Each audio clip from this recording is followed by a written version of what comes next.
I'm very, very happy and excited to have a fantastic speaker here today, who is working with one of the world's leading subscription-based language learning apps, more than 10 million subscribers globally, been around for a while. And Nina, for our global audience that we have watching this, people from all over the place, can you just give a quick introduction about yourself, what you do at Babbel, who Babbel is, how long you've been around, and just help people understand what you do day in, day out in your role, in your job? Sure. Thanks for having me. Hi, everyone. I'm Nina. I'm leading the CRM team at Babbel, as Christoph was saying, the world's leading language learning app. I've been with Babbel for 8 years now, so quite a long time. And Babbel has been around for 14 years, since 2007. They were based in Berlin and have an office in NYC as well. Not so relevant at the moment, but we hope to be back there soon. As the CRM team at Babbel is essentially responsible for driving the communication with the customers from the point of registration to whenever, basically across hopefully the selling point, hopefully converting freemium leads to paying subscribers, and then joining them through their language learning journey and keeping them engaged with our app, upselling them to, for example, we just launched a video tutoring service called Babbel Live, where people can take live classes with native speaker tutors, and reconverting them, etc. Awesome. Well, thank you for being here, for taking time out of your busy schedule. 14-year-old company, that's crazy in this space. Wow, amazing. Addressing the elephant in the room, everybody talks about what happened last year and what is still happening. Everybody talks about how retail is affected, how people change their kind of buying behaviors and their buying patterns. What people don't really talk about is, how does it impact digital content? How does a situation, such a phenomenon, if we can call it that, as we've seen last year, how does that impact a company like Babbel? What do you see changing? What has it meant for, not only for the business, for Babbel, in terms of what you're doing and then how you're operating, but also for you, for your team, how you're working with colleagues now that everybody's isolated and just working from home? Yeah, I mean, for the team, it was pretty abrupt change from one day to the next, and still thinking that we'd be back in the office in a week or two, or maybe next month. And when I heard someone say it's going to be a few months, I was already thinking like, it's not, how is that going to be possible? And now it's been a year, pretty much. I think for a team like Babbel, it's so much about communication and about human interaction, right? That's what we're all about, facilitating communication between people and different cultures. It's quite tough, but we've all gotten used to it, which doesn't mean that we're not looking forward to going back to being with each other. For the company, we did see, of course, as you could imagine, quite some growth. In the months of March and April last year in Europe, we saw a 200% growth year over year. And for the whole year of 2020, we saw 100% growth in the US market, which is by now our biggest market. So successful, of course, with a bit of a, we would like it to be due to different reasons, but successful nonetheless. We did see that this happened to a few players in the e-learning space, not everyone though. Not everyone was a winner. We saw that, especially in the language learning space, it was basically the growth was concentrated on the few key players and the market leaders, which was good for us. So that was a confirmation of how important it is to have the brand awareness and to be the market leader. But what it also did was that it was kind of a kick in the butt to start innovating even faster than we were before, because things were changing left and right, and our competitors were moving, and we had to move along with it, and to work, for example, in the live tutoring space. And we started offering a 1-week free trial to make our product more available to everyone. We launched an initiative to offer Babbel for free to students that couldn't visit university classes anymore. Such a good cause. So, and all of these things happen like within like weeks, in a speed that, given the size of the company by now, was something we were not used to anymore. So that was quite refreshing. Very stressful, a lot of pressure to use the momentum that was there, but very refreshing. And definitely we wouldn't be in the same spot where we are right now without this. That's really interesting, and I think it's always amazing when you hear that companies such as Babbel are doing the right thing and offering, for instance, free classes to students who aren't able to take advantage of what they would be expecting. I think it's such a good cause, and it's such a human cause. So thank you very much for that. I think that's terrific. Let me ask you. You mentioned a few things like a free trial. You mentioned making it available to students for free. How has the interaction with users changed given these different circumstances? Assuming you had a very good idea before of who would start using your product, opening it the first time, and how they would kind of progress through your funnel, if you want. How has that changed with this dramatic shift of, you mentioned a 200% increase in Europe, March and April. How did that impact what you were seeing in terms of how users are interacting with Babbel? Yeah, so we saw the growth not just in new subscribers. We also saw growth in subsequent engagement, which was great to see. I mean, everybody who works in the space knows that app engagement is something that's extremely hard to move, especially after the user has been around for a while. But we saw up to 25% more engagement, even for older cohorts, even for users who subscribed in January because it was their New Year's resolution for 2020 or something like that. So that of course gave us also much larger cohorts to test and experiment with. And in terms of how to treat all the new users coming in, of course, we had a lot of people coming to us saying, "What are you doing now for all these new people that are coming?" And I was a bit surprised by that. I was not surprised in a way, but then also surprised because, I mean, it's not that we don't do anything for the people who came before, right? It's not that all of a sudden we think it would be great to have an onboarding flow. I mean, of course, we had a welcome series in place that we believe, after testing and with all our expertise, is the best welcome flow that we can offer at this point, and we don't have a better welcome flow that we can pull out of the bag.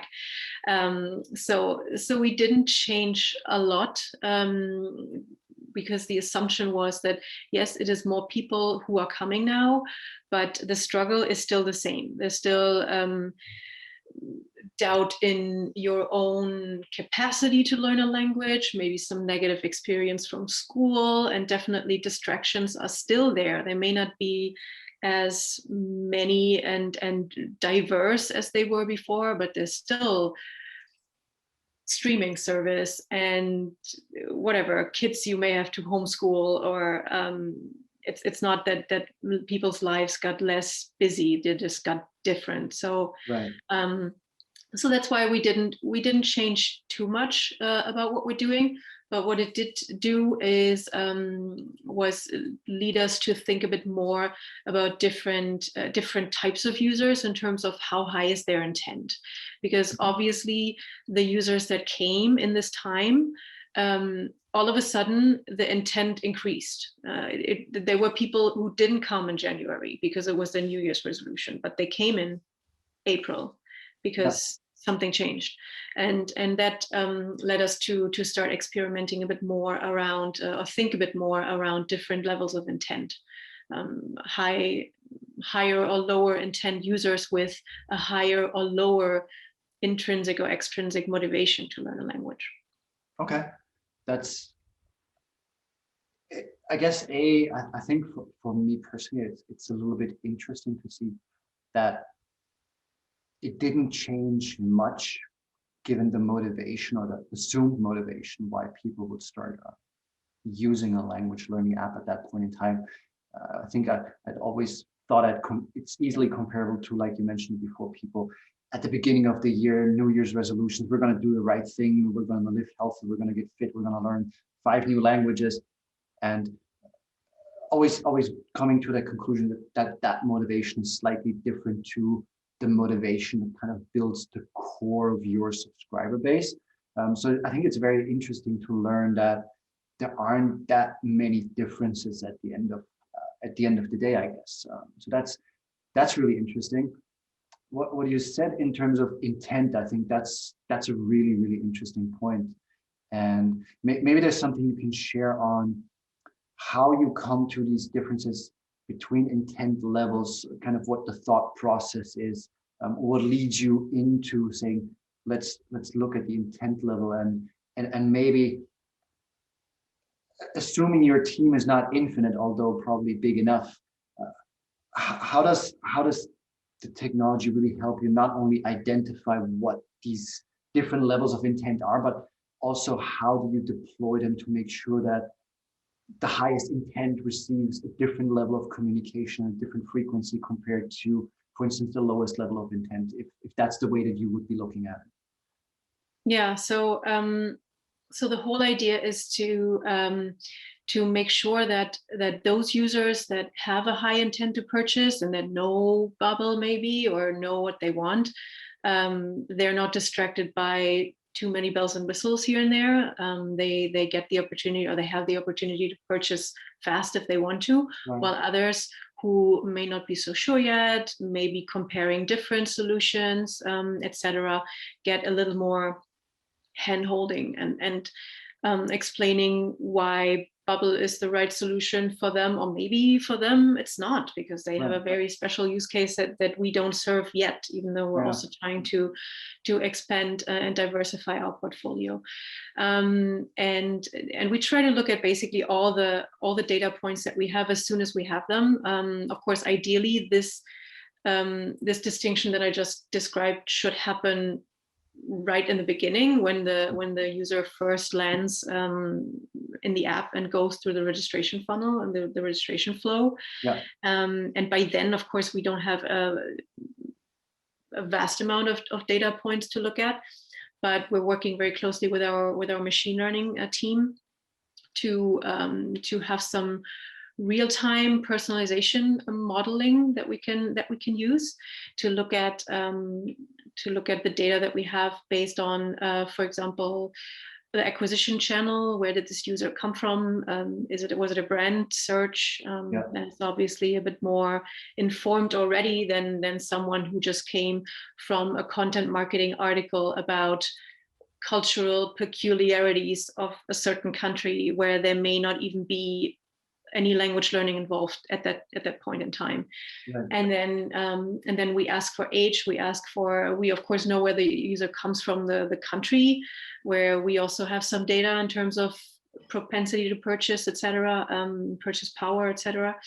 And we go down to things like motivation. Why do you want to learn a language? For instance, of course, travel is usually one of our top picks, but that declined last year. And we were expecting career to pick up because of people being stuck in a disadvantageous economic situation and trying to find a new opportunity. But what increased was more the people who were just learning out of interest and for the skill building and for the classical self-improvement. Mhm. So yeah, the motivation, looking at things like, have you had previous learning experience? That's something that we experimented with. We were asking the question, what's your previous experience with language learning? Like thinking that someone who had a more of a negative experience, maybe from school, would not be as likely to purchase right away than someone who has had good experiences in the past. But that's actually something that didn't prove true. Really? There was no correlation there. So that's something, that's a question that we then kicked out again, and now we're looking for further data points that are correlating with likelihood to purchase. And yeah, questions like that to kind of get to the attitude people have towards language learning and their own. How would they evaluate themselves and how would they judge their own ability to actually stick with it? Because it is an autodidactic solution at the end of the day. Okay, that makes sense. I'm curious. You started talking a little bit about different channels in terms of what you're using. I guess it's really about, do you have a fixed set of channels, your in-app messages, your push, your email, and I don't know, maybe you do direct mailings in an exaggerated form right now, but is there a fixed kind of set of channels that you just use for every segment that you build, or how do you kind of orchestrate the different segments and the different channels, and how do you align them based on those different customer journeys and depending on where people are within those journeys?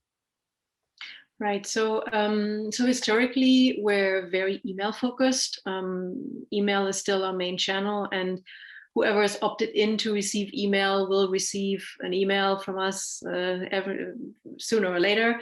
That is still our main form of communication, because it's also, of course, the most versatile one. It has a lot of space if you need space. It's visual if you need it to be visual. It's the most functional one of them all. But we started using mobile messaging more and more, push notifications, especially for learning nudges, like learning reminders, or hey, do you have 5 minutes? Maybe do a quick lesson now. Or have you seen that we have this new podcast? And we found that for those types of messaging, push notifications converted up to like 50% better than email. Actually, one reason probably because it's one step less. The conversion is one step closer. A click on a push notification is a click and an open for an email, so you have less chances to lose the recipient. And we also start using in-app messaging more and more to even experiment in the app with certain flows or screens, like everything that the product team doesn't want to or cannot spend a lot of time on iterating and implementing. We would then use an in-app message overlay to test those hypotheses that we have there and the different designs, etc. So in general, I mean, there are the best practices for which channel to choose in terms of how dense is the content versus how short is the content. If it's a very quick call to action, then a push notification is probably a good way to go. If it's something that needs a little bit, a few sentences more, and maybe a visual attached to it, then we would use email. And but we'll also look at things like, which channel is this particular user most likely to engage with? Is it someone who exclusively uses the app or also uses our desktop application every once in a while? Sending more frequently to those that engage more frequently and less frequently to those that engage less frequently, and then trying to have a kind of channel preference profile for each user. Do you, maybe on the channel preference, because I think that's a really interesting one, there seems to be still, or a lot of times there's still this notion out, especially when it comes to push notifications, that the more the better, and ideally as many push notifications as possible, which only leads to people opting out and saying, please leave me alone. It's kind of like saying you send 10 emails per day. Nobody would ever do that in their right mind, but it's assume that 10 push notifications is okay. How do you find that sweet spot that works for you, for Babbel, for those different kind of levels of intent-based users? So how would it compare somebody that has a low intent to somebody that has a high intent in terms of the frequency and the density of the communication that you would expose those users to? Yeah, so so a lot of our messages by now are also triggered by user interaction. So it's either someone completes a course or someone reviewed a vocabulary item, or someone hasn't done so in a while. It's also sort of a absence of a trigger. We do have a cap on that, because we don't want, like, if someone does like 10 lessons in a row, we don't want to have 10 times the same push notification saying congratulations for completing this lesson. Sure. So we would have a cap there. We still try to, at least for email for sure, definitely not more than one email per day if we can detect it, unless it is a transactional email that has to go through, or an important trigger email. And for pushes, I would say the same, because we haven't really experimented a lot with like how far can we go until people start uninstalling our app, because it's a pretty high price to pay. For now, we try to stay conservative and just try to, from a common sense perspective, like, us as consumers, because we also have a phone and we also use apps, and we also have apps where we sometimes think, that's annoying me a little, let me opt out of these notifications, because they don't seem to have their thing together.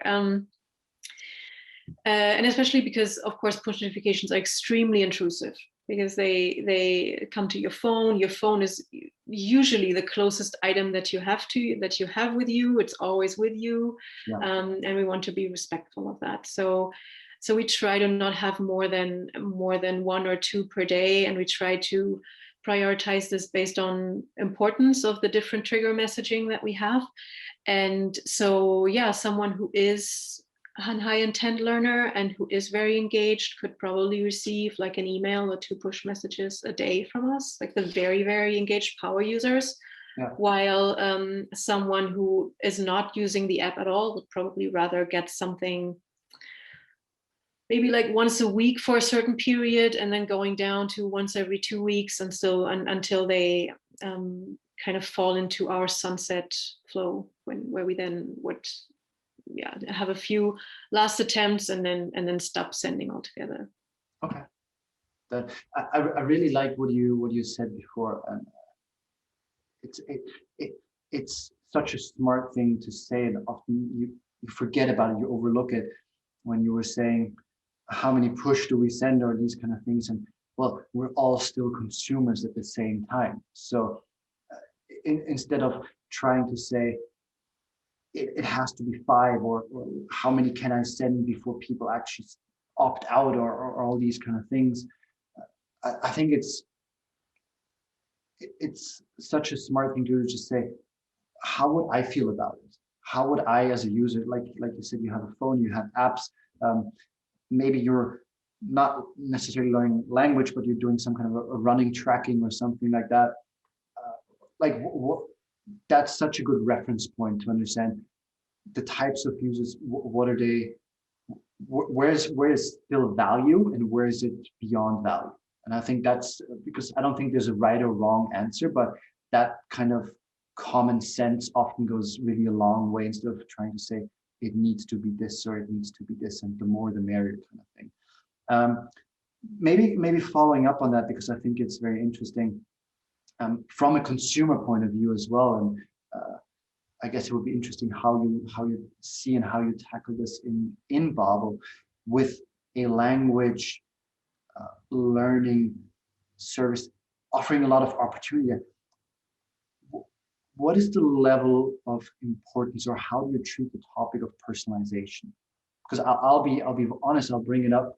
I see a lot of really good personalized emails out there, I sometimes see decent in-app messages in terms of personalization.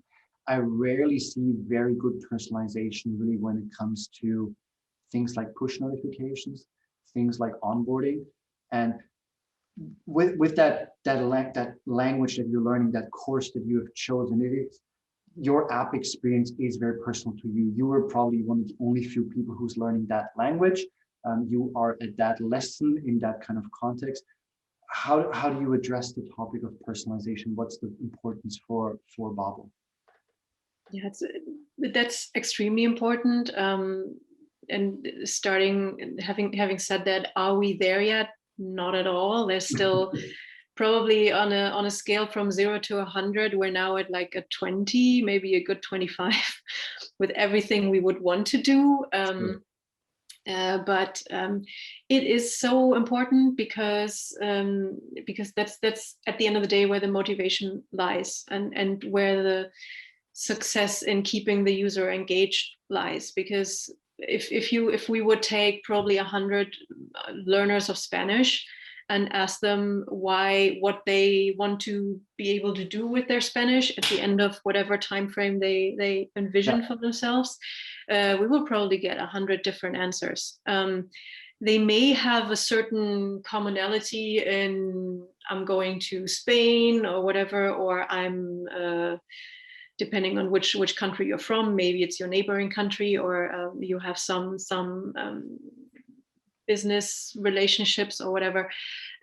So there are probably clusters in there, but every individual reason will be very, very different. Someone may be going to Spain to do an internship for a year or half a year, and someone may just go and wants to order a beer, and someone wants to do something else. So and of course it's to a point where we cannot possibly have a true one-to-one communication, because that would really require us knowing exactly what the user will want to do with it, and that may also at some point get to a point where it's too much data to share for the user. But to kind of find those nuances, and because we're the ones who need to help the learner find the content that's most relevant. That's the whole point. Like, is it the vacation course? Is it the I want to order in a restaurant course, or is it maybe more something about the culture or about cooking or whatever it is?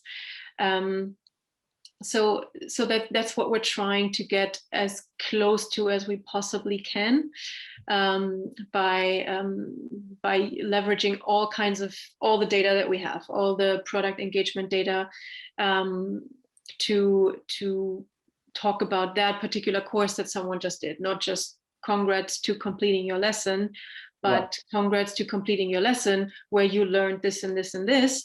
And in your next lesson, you will then learn the second part of this, the plural pronouns or whatever. Sure.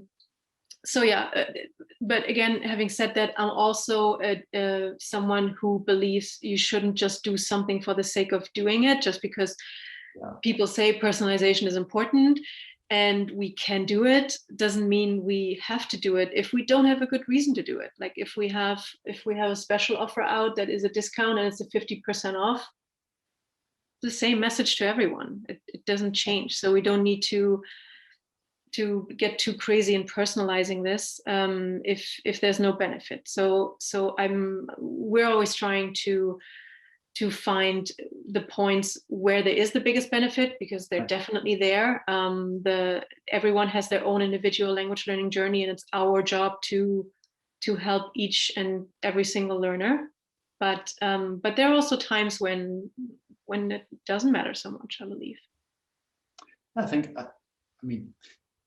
I 100% agree. Otherwise, we wouldn't be having TV and radio and newspapers anymore at this point, right? Exactly, if we needed 100% personalization all the time, I think you're absolutely spot on by saying when do you need it, and also to what degree do you need it, right? I think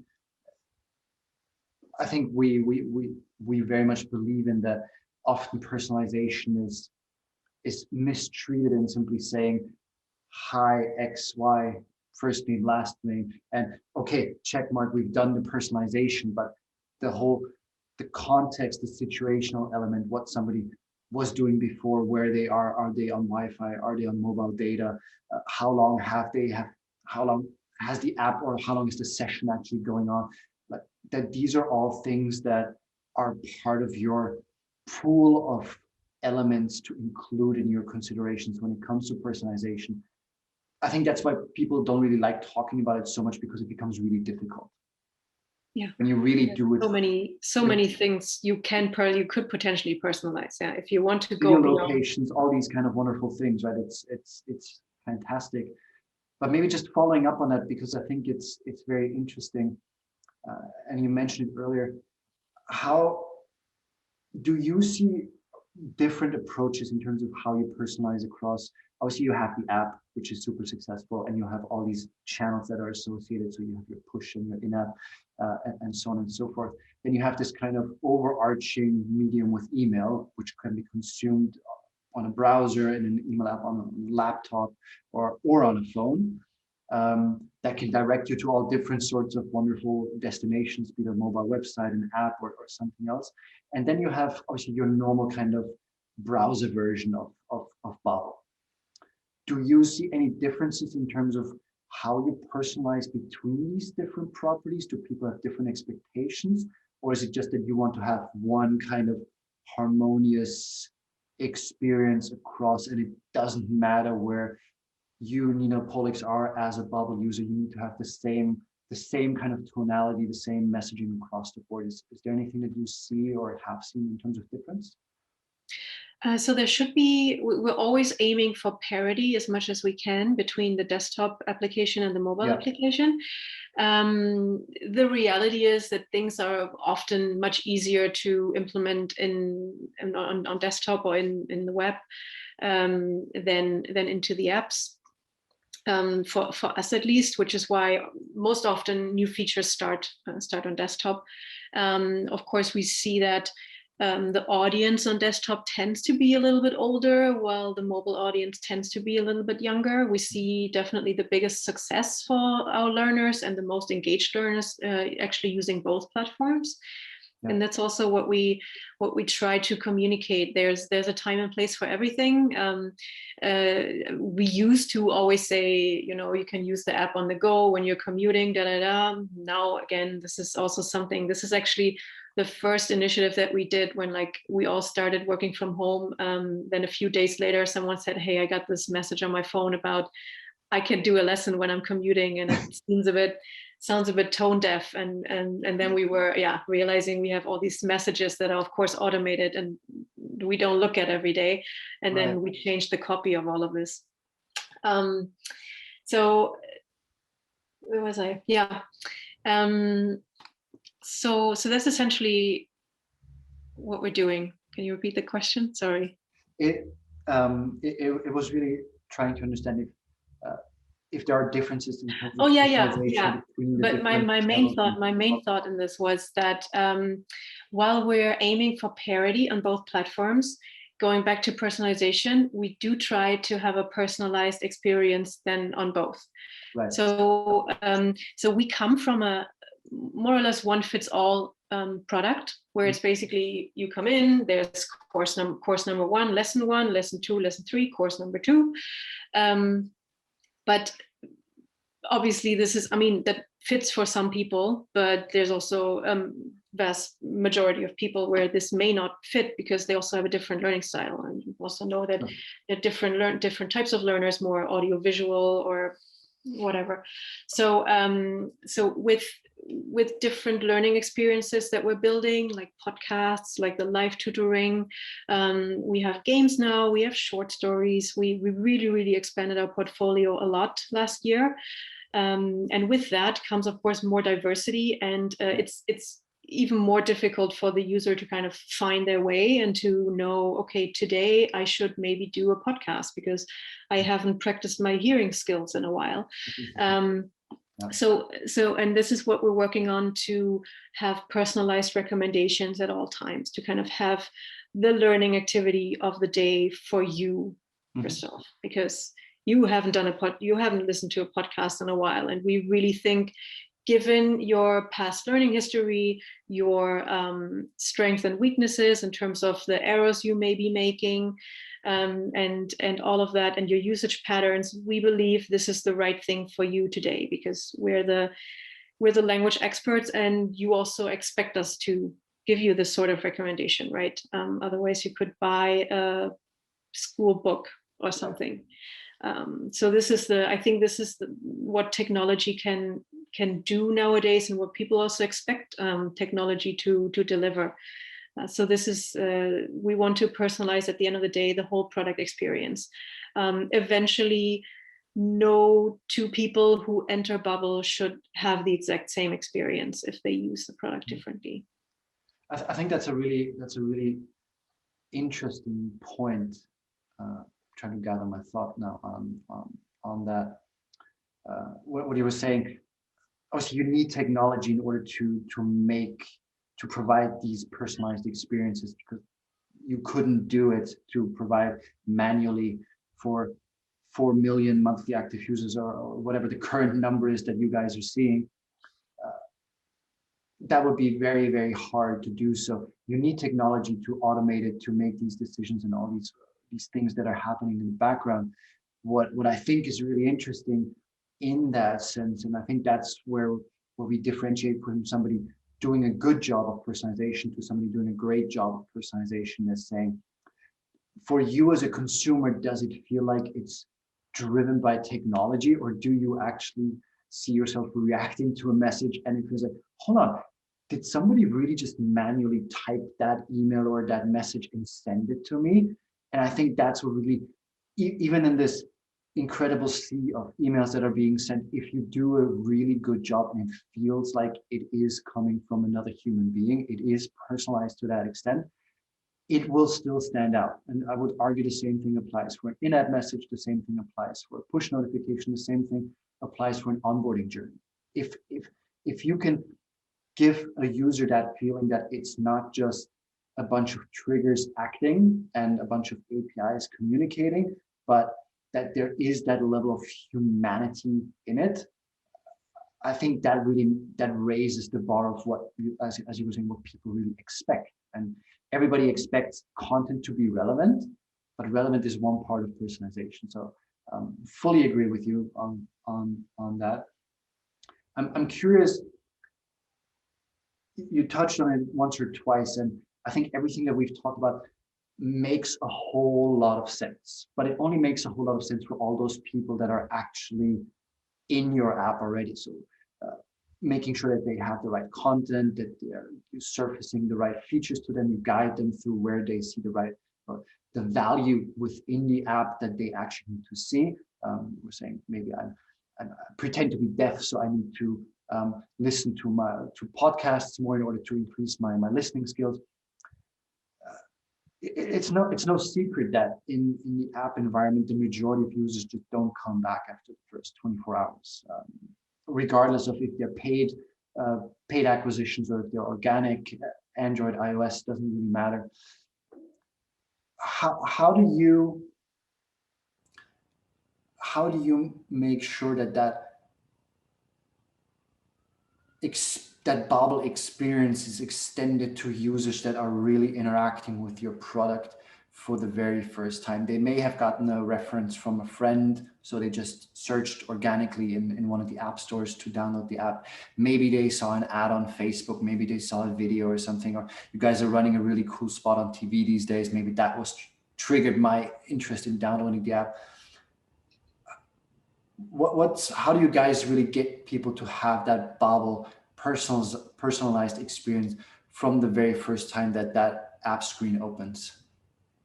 Yeah, so we try to have our POD, or what we believe our POD to be, really appearing everywhere through every screen in the app, every part of the product, even the kind of features that we're offering, down to, of course, our marketing messaging and our CRM messaging. And what we really want to make sure people see is exactly this human connection, this human aspect. It's not which has always been Babbel's main differentiator. If you compare it to one of our biggest competitors from the US, where it's mainly user-generated content and bots, etc. Babbel has always been, we basically started with the didactics division, with a team of language teachers and language experts and linguistic experts and people who know exactly how to teach a language and the didactic concepts behind it. So, and this is and has always been the center, and our learning content has always been the center of our product. And this is really what we want people to understand right away. And that's why we showcase it. We showcase the breadth of content. We try to show the people behind it.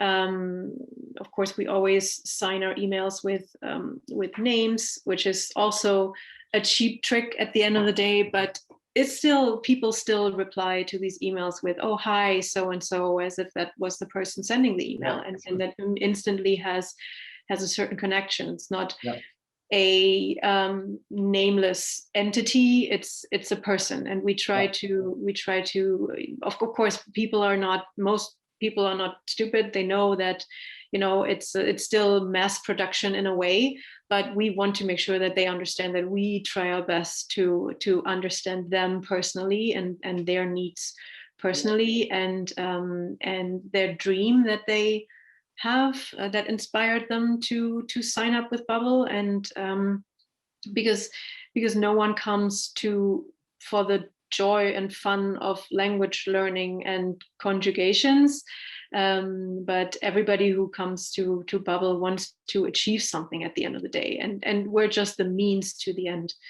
And we try to be the guide, we try to be the cheerleader, and we also want to show them a little bit how to approach language learning, because the fewest people know how to actually approach language learning. And we see that also as part of our job, not just providing the content, but also providing the expertise on how to approach this task, which is a massive task. Most people have this expectation to speak a new language like they speak their native language, and that's so they're already experts in doing something. It's not that someone learns the guitar who's never played an instrument before. They won't get probably very easily demotivated by it not working right away. But as soon as you cannot express yourself, that is an extremely hard psychological challenge. That's what our research also and in various user interviews told us. So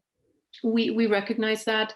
And we just want to show people that we're there, and we're there for the struggle, but we also, are the kind of kick in the behind if they need it. So we kind of try to find this balance, but it's definitely the whole brand identity is about, we are people here who understand your struggles, but we can help you to be successful. Amazing. You mentioned earlier, I had it in my notes, that you started using a kind of a trial to subscriptions, a pre-phase to give people the opportunity to try the full version before completely committing. So something quite standard in the industry, I guess. Everybody kind of plays around with it. Do you have some thoughts and feedback? Did it work for you? What were the kind of results that you maybe saw? Is it something that you are using on a regular basis? How do you position that? Because I guess it goes back to what you were saying before with the names and the emails, right? To a certain extent, just like people expect to, when I receive an email, I expect it to say, "Hi, Chris." In a way, I guess you could look at it the same way, saying, if I download an app and I know it is a subscription kind of service like Babbel or anything else, that I have an opportunity to try the full version before I commit to it. Is there something that you can say from that experiment? Did that have any kind of significant impact on any kind of conversion rates that you saw? Is it something that you are going to have full time in your kind of toolbox, or what's your experience with the trial products? Yeah, so what we had before was basically our free version was you could try every first lesson of every course for free. So you could try the first lesson of beginners course 1, beginners course 2, food and drinks, whatever. And that was that worked. Yeah, I mean, we had that for years, but it was also always a bit hard to explain. People didn't really understand every course, and also because it's not coherent. It's like it's just a snapshot view. So we were thinking about this free trial for a while, and then once COVID started, that was finally the thing that made us do this, because it is an industry standard. It's something that is expected, as you said.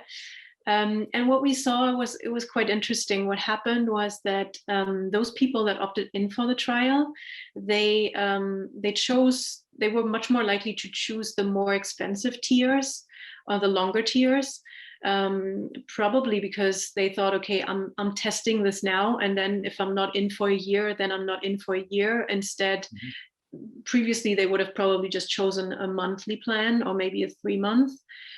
Because that would have been then their trial.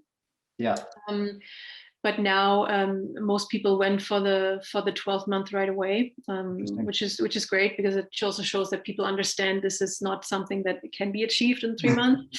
And the conversion rate, and the conversion rate from trial to sale was actually quite good. It was actually better than expected. But what was lower than expected was the trial adoption rate to begin with. Like we were saying, as you know it from other similar products, it's like, okay, I mean, you sign, there's nothing to lose. You can, it's a free trial. You can cancel. There's nothing, no strings attached. But the percentage of people who opted into that was very much lower than expected, and that got us thinking, why is that? And indeed, that led us then to think about these different intent segments, because probably the way we introduced this free trial, or the point in time or the place in the funnel, was not really ideal. It basically caught everyone who would have probably purchased anyway. So basically the high intent learners, but the lower intent learners, it was probably a bit too soon. It's like, oh, what? I just clicked on the link and now I have to sign up for a trial and then put in like my payment details. Like, what's this? I'm not even sure I want this yet. So yeah, that's essentially what happened. So it did help to bring a few people in, but the trial adoption rate was a bit lower than expected. So it's at the end of the day, it's not like a trial where you expect to actually stick with a product. Like if you have a Netflix or a streaming service, you kind of, you're not gonna, what you get, how you're gonna use it. You just take the free trial because it's there, and then you don't really, it's not about a choice you make, like, is this really right for me? Maybe you choose between, if you just want one, you have a trial for all of them, and then you choose the one you like best or whatever, yes. But for a language learning service, it's really a trial, not just for the product, but also for yourself. Sure. How are you as a language learner? Will you be able to stick to it? And as we see, even in just the first week, a lot of people struggle, and people don't necessarily stick with it for longer than a week, because it's something that you don't need to, that doesn't come so easily. You have to invest something if you want to use it. It's not just there to passively be consumed. Yeah, I just kind of thinking about what you were saying, and I think it's really interesting in the sense of, I don't know if this is specific to, like you said, maybe more passive involvement kind of services, like a streaming service or something. I'm not going to comment or make these assumptions, but I do find it very refreshing in terms of what you're saying, that offering a free trial is not, it's not a free pass to saying you acquire a user to become a paying subscriber. Because a lot of times you get the impression that you sign up for a free trial, and depending, I mean, some are a week, some are 2 weeks, some are multiple months. And to me, that really illustrates the importance of at least making the effort when once somebody has committed to that trial period, to make sure that they are still bought in during that trial phase. It's not, okay, Nina has signed up for my free trial now for 2 weeks. She's going to forget about it, and then she's not going to cancel. So the subscription will automatically start. But it's really about showing that you care. And it's like, you seem to have maybe trouble starting. You don't know where to start. Maybe you're overwhelmed by suddenly having this massive choice of different courses and different criteria that you can go into, that it's too much in once. People maybe not understanding what they can actually really do. So I think that's really interesting and important to be aware of, that just because you have somebody who's interested in possibly paying for your service, that's not your cue to say, I'm going to back off and I'll just let the product do the work. But you still need to have CRM being involved and engaging and trying to guide that user to the point where they say, now I understand, now I'm convinced, and now I don't have these hesitations anymore. I think that's really, really interesting. I don't think it's something that people often are aware of in that sense. Yeah, that's what we really learned. We learned that the big ask is not even to pay for it. The big ask is just to start it, because we saw the same hesitations and even going into a free trial, and we see buying a subscription. And once someone passed this barrier of starting the free trial, then it was fine. And the product kind of sold itself. And we could also do some additional nudging with CRM to increase that even a little bit more.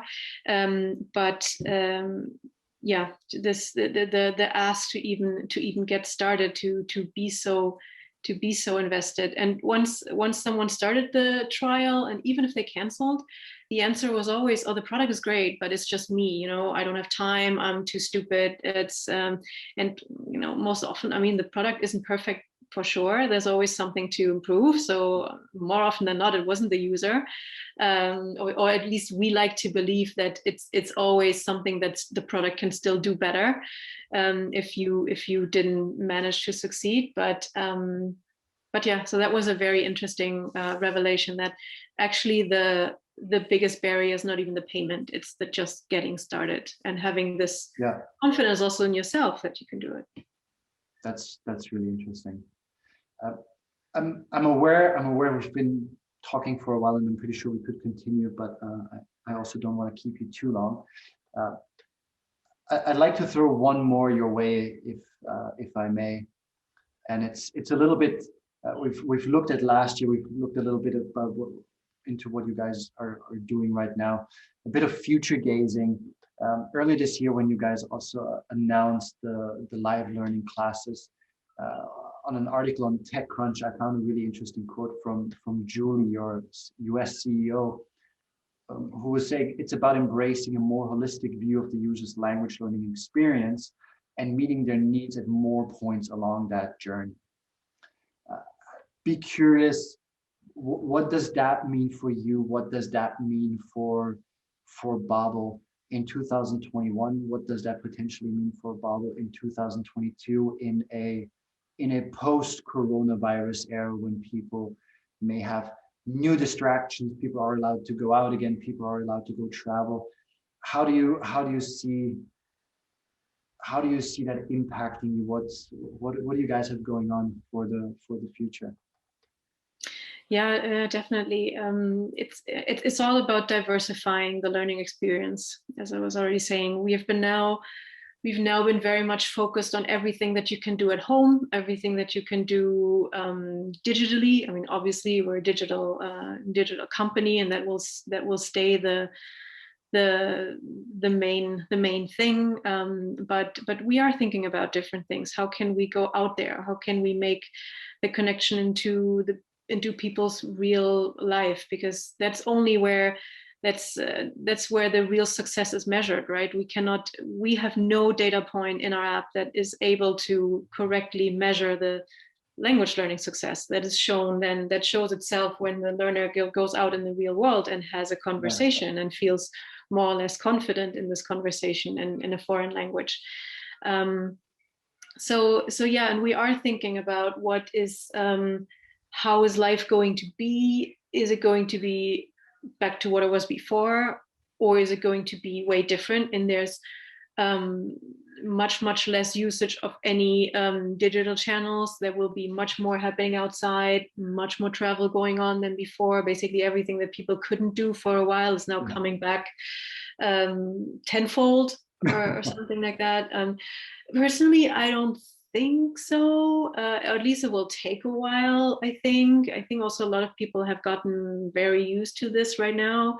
And I was meeting someone was visiting me, and we did like the test and whatever on the weekend, and that was like almost giving me anxiety. It's like, there's someone coming, I need to meet someone in person and look presentable, and the apartment needs to look presentable. These are things that we all have like we're not used to anymore. So but I think it becomes much more important to diversify the different types of learning experiences. We've been in a more or less lucky situation that everybody had more or less the same life circumstances throughout the year. Everybody was sitting at home, if they were lucky to be able to stay at home, of course. Many people were not that lucky, but others, most of our learners were at home and having a lot of time to engage with apps. And now in the future, that's likely going to change. There will be people commuting again, so we can bring our messages back about the commuting. And then it's again going to be about, okay, who may be a commuter who's riding a car, who's going on the subway, who has maybe kids in school and has more time, what time of day, etc. And those are the questions for us in CRM. It's going to be back to a much more diverse set of life circumstances that you can have, and moments that you can be in. So things like real-time personalization get more interesting for sure than they have been maybe this year, last year. And for Babbel, definitely everything that definitely travel will become a big topic again in all our communications, and still trying to, now that people may also be able to go out again and look for new career opportunities. That's something that's also what our live tutoring services is aimed at those people looking for new career opportunities. So yeah, just different hands-free learning in the park when you're outside. Maybe more social formats that we're also experimenting with, where you can be in a group of learners and just exchange your experiences. We have a group on social media that we're hoping to be able to implement in our own ecosystem soon, and have a learner community. Because this is just something that we learn. People they want to engage, because language learning and languages are about engagement. They don't happen in isolation, so learning shouldn't happen in isolation either. And now, after this year of isolation, we want to investigate and discover new ways of learning together and bringing people together. Amazing. Well, from professionally, we're definitely looking forward to seeing where Babbel goes next, and how we can obviously continue helping you guys. Nina, thank you so much. I really enjoyed it. It was very, very interesting to learn a lot of new things today. Thank you for your time. Thank you for your insights and your knowledge, and sending a lovely evening to Berlin. Thank you very much. Thanks for having me.